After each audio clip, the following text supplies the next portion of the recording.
Hello and welcome to this edition of Big Fish Small Pod. On this episode of Big Fish Small Pod, I am here with my guest Alex Carver from Fish on the Farm to talk a little bit about pitchers and catchers and really the first full day of spring with people, players, everyone reporting back to the mound. Carver, talk to me a little bit about what you saw today. Up in Jupiter, we see in the background the infamous Marlins wall. But tell me what you saw today. I know Krutchik, Kevin was there, everybody. Yeah, so super fun day. It was great to be back again, of course, with all the guys. It was great to be back in that space. Just baseball is back, and you feel it. And it really feels like it's happening again. Even though, yes, this is a big league team and a big league organization, which fans are not expecting a lot from, but there is that atmosphere of baseball. It's back. It's here. You hear it. You see it. You hear the cleats on the ground. You hear the crack of the bat. It's always a great time of year, no matter what the destination of the organization is in that specific season. This is still a great time of year. It's a great time of year to be out there as media, as a fan, as whoever you are, a fan of another team. If you can get to Jupiter, do it. It is a great atmosphere, and it feels like baseball season. And that's what we love to see around here at Fish on First. As baseball fans of any team, that's what you love to see. And it's here, and it's real, and it's in your face, and it feels good. Yeah. Just so many players come back. So much news even broke today. A little bit on Cal Quantrill signing with the Marlins, but we'll get to that maybe on a bigger pod or with Isaac. But for you love your prospects. We love our prospects here on Fish on the Farm. You got to talk to a lot of guys today. You talked to Kawa, to Salas, just so many guys you were able to discuss. Out of all the guys you talked to today, was there anything surprising that anyone said, or maybe something that caught your attention when you're talking to these young guys? Yeah, so I mean that's the main thing that I'm stating now to you guys in other spaces, our private chat, or to you guys personally. It really is, and I've been high on this guy since before he signed here because of his background. But I am really super high on meeting this kid in person and seeing the maturity of Andrew Salas. This is a kid that I expected to come here as a 16-year-old. He's 16 years old. He's the youngest player in this organization that is here right now today. And he just sounds so mature. It sounds like he's been there. It sounds like he knows what he's talking about. It sounds like he knows what he needs to look for. It doesn't sound like this tepid little kid that is just here to be a little leaguer. It sounds like a professional baseball player already. And that to me is incredible. I mean, I spent 3 minutes, me and Lisa Pride spent 3 minutes with him. And in that 3 minutes, you can just tell that this is going to be a Major League Baseball player. And I am very confident that Andrew Salas will be someday a Major League Baseball player. It's not going to be in 25. It's probably not going to be in 26, maybe not even in 27, but this is going to be a Major League Baseball player. He has the background. His grandparents were baseball players. His parents were baseball players. His brothers were baseball players, are baseball players. This is a kid that is going to be very, very, very talented. And I am so excited to see the level of talent that he reaches within this organization. That is something that really stood out to me today. It was the last interview we did. We had to stand on the backfields until that was the last field to complete their workouts today. I stood out there to about 2:15 to wait for that. I missed a couple of other things that happened, which Kevin covered and Alex covered. I missed a couple of those things to stick around for Jose, particularly for that interview. And if you haven't seen that interview, please go watch it. I've posted it on socials. It's great. I'm going to write an article about it. It's going to be out on the site soon. Just incredible how mature that kid is. That is, if you're looking at the prospect side of things, that really stood out to me. I know Viente looked really good today, according to Kevin. Yeah. You hear good things from some other players that are excited to come here, which is good. We like to see that. Yeah, it was a good day. It was a good first day. I mean, obviously it's day one, and you gotta kind of pick and choose your questions and in terms of what you ask, because these guys are here for some of them for the first day or first couple of days. So you got to kind of pick and choose, and we'll learn more as time goes on through spring training. But a good first day out. Clayton McCullough, super nice guy. I think he's soft spoken. I think that he is. I think he's a good guy for this organization. It's a guy that he's going to need a lot of patience, and I think he does have a lot of patience. He says the good things, but I don't think he's going to be a guy that is going to shy away from saying the bad things or the coaching opportunities that any person in a position of management may have. So I think he's a good dude for this organization. I think it's a good spot for him to be in.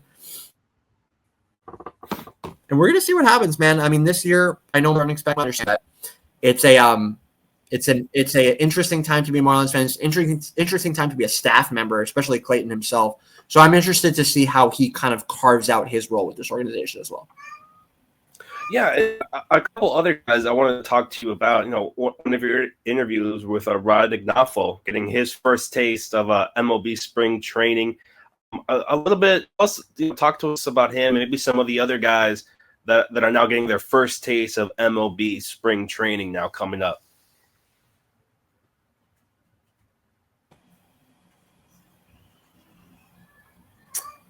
Yeah, so I think you asked about Ryan. Sorry, I think I lagged a little, but I think you asked about Ryan. New catcher. He spent last year, that was his first year as a catcher. And he pointed out, I talked to him. I was the only person that talked to him today, by the way, which is okay. So I talked to him one-on-one, and we talked just kind of about what he's looking to accomplish in spring training. And for him, really, it's just a privilege for him to be there after spending only your first year as a catcher. And now you're there as a catcher, expected to catch major league pitching, which he will be doing at some point this year. Even if it's as a replacement, he's going to, in games, he's going to be catching guys that were above his age level when he was catching at the highest level at single A advanced this year. He's going to be catching guys that are higher than that. So I was really interested to hear how he's been there already for, I think he's been there for like almost a week and a half to 2 weeks now with the rehabbing guys. So this is a guy that wants to put the work in. He wants to get things done. He wants to put in as much work as necessary. This is a grinder. This is a guy that's a pure grinder, and he is absolutely committed to his role as a catcher, whereas this is a guy who could have gone to any other position on the field, including pitcher. He was drafted as a two-way player, so he could have literally gone anywhere on the field. He was an outfielder. He spent time on the infield. He could have literally gone anywhere. And now he's learning, since he's come to the Marlins, they asked him to catch, and he did it, and that's where his future is. Not in a position that he spent any time at all, and all of that time that he spent at other levels. He is a catcher now, which is a new position for him, and it's so refreshing to see this guy. It's just such a versatile player. He's a mature player. He wants to learn as much as possible, and I'm so excited to see him, get the opportunity to catch major league pitching. That's going to be amazing for me and for him. Yeah, and Carver, a little bit, we're talking a lot about some hitters. What about on the pitching side? Any guys that really stood out to you, whether you're talking to them one-on-one or you're watching them face live batters? Just what pitch stood out to you, and maybe are any guys maybe adding new pitches and maybe what they told you about? Yeah, no. So I talked to Dax Fulton early this morning. Of course, he's coming back from the second TJ, which is unfortunate. Missed an entire year. He looks so good. Like, his physique looks so good. He just looks probably like the best version of himself. We saw him 2 years ago in spring training. He was a little overweight, just being honest. He was a little bit kind of not really there physically. And then this happens with the arm again, and he has to go through the second TJ. For any pitcher to come back from a second Tommy John, it's difficult. I mean, he had the first one very early in his career, just out of high school. This one is now, a couple years into his big league career. But he's still working to incorporate new pitches. He told us today he's working to incorporate both a sweeper and a sinker. That is to go along, of course, with a four-seam fastball and, of course, a really good, sinker slash or slider slash curveball. It's kind of slurry curveball. Really, really good. I'm super excited to see how Dax Fulton comes back from this. He should be ready to go out of spring training. We probably will even see a bit of him in spring training. With the Marlins, which is going to be amazing. I'm super excited to see how Dax comes back from this and to see where the stuff is, how he's incorporating these new pitches. For me personally, as a prospect guy, he's going to be a main watch in spring training. I am really excited for Dax Fulton. And then to see where he starts the year, I'm thinking at least AA, back in AA, if not even AAA. Yeah. AAA is going to need some pitchers. I'm thinking maybe even AAA to face off against some of the highest minor league level competition that there is. So I'm really excited for Fulton. That's one guy that I'm really excited for on the pitching side. Another guy that I saw good things from today was the guy Brian Mendoza. This guy looked really good. He was up as high as like 94, 95. He's got a couple of good breaking pitches. It looked really good. Kind of got some wipeout action to a slider that he has. I like this guy. This was a guy from, I think, the Brian De La Cruz trade. This guy looks really good. I really like that. Or the Burger trade. Sorry, there was another guy from the De La Cruz trade. But yeah, this guy from the Burger trade was good. I really liked to see. I really liked what I saw from him. It looked really good. It looked solid today. Of course, first time out, you got to temper expectations. But like you said, a trade piece, a guy that they got back in a trade, and it looks good already. That's encouraging to me. I like to see that. It looked solid. That's a guy that I like to see today. Xavier Meacham looked good today as well. His changeup looks good. He's incorporating that pitch. He looked good.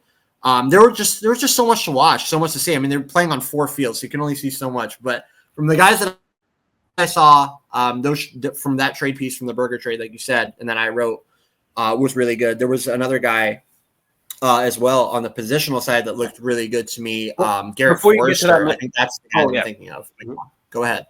I was going to ask you a little bit, maybe the last guy. We could talk Forrester, then a little bit Dylan Head. I want to hear a bit what you saw from him, a guy coming back from injury. What are the pieces in the Luis Arias trade? High expectations from the front office on him and for his future, like a guy you mentioned, 26, 27, even 28. Just what have you seen Dylan Head? And came in originally from the trade, just a couple at bats, got hurt, and how's he looking now? Yeah, so he's bigger. I'll tell you that right now. He's way bigger. He looks way built up in the arms. It looks like he did a lot of work with the physique, which similar to Dax, like we talked about Dax, similar to him. When you're injured, that's the work that you try to do. You try to get better physically, and I think he really did it. It looks way bigger. It looks bigger in the arms, bigger in the upper half. It looks solid. And talking to him, he feels good. He looks good. And the swings look good too. I mean, even on the pitches that he missed, he barely missed. And he's able to recognize pitches. Like you see him coming out of the box, and Danny, at spring training, you can kind of talk to these guys and watch these guys and see how close up you are. Oh, wow, that was a changeup and I missed it. He's recognizing that, right? So he's internalizing that, and I think that is an important step for him to take.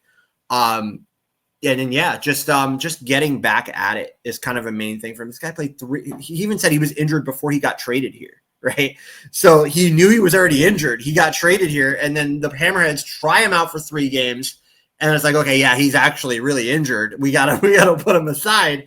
So I think from what he said to us today in the interview that we did, he knew he was injured before he came here. Like he knew he wasn't feeling 100%. So for him to get back to 100% and be out there now at 100%, which regardless of those 3 games or maybe even a couple of the games that he did with his former organizations, Padres, I think, for him to do those games with them, the last few games that he did, I think we could put those aside and look forward to Dylan Head in 2025. And that's the real version of Dylan Head that we're going to see, and it looks good so far. Last thing I ask you before I let you go. What storylines are you looking at this coming week before spring training? What's your main storyline? What's something, for the listeners, to something they have to watch also coming up before we head into these games? Yeah, I think from the big league team, I think that's your question. I think from the big league team, I think, or any team, is it any team? No, I mean prospects or big league. Okay, so I think from guys that fans are going to mostly see, which are in big league camp, I'm really intrigued by Adam Mazur. He threw today. It looked okay. It looked okay. It didn't look horrible, but I think that guy has work to do, particularly with the curveball. The curveball today, he was really working on that pitch. He really, really honed in on working on that pitch. And he hit it at times, and then at other times he was really wild with it. So I think Adam Mazur curveball is going to be a main focus for that pitcher in terms of where he's going to start. Is he going to start here? Is he going to start in AAA? Where is that guy going to go? Adam Mazur's curveball is going to be a separating point in terms of where that pitcher is going to start. Other things to watch in terms of prospects, I would really look into what Joe Mack is doing with his – we know his defense is okay. I think his defense needs to improve a little bit. I think his defense is good. I think he needs to improve a little bit. So where does Joe Mack's defense go? How does he compete against major league players in spring training? Who is he going to catch? How does he handle true velocity? How does he handle true stuff? Not that he didn't do it in the minors, but now he's handling real pitchers. He's handling Sandy. He's handling Edward Cabrera. How does he handle that stuff? And he's used to handling velocity in his high school career. I know that for a fact. But how does that matriculate to these guys that have serious movement on their pitches? I think that's another true separating factor for Joe Mack. I give you one more, I guess I can say, I'll give you one more, I guess I could say is, I don't want to say this the wrong way.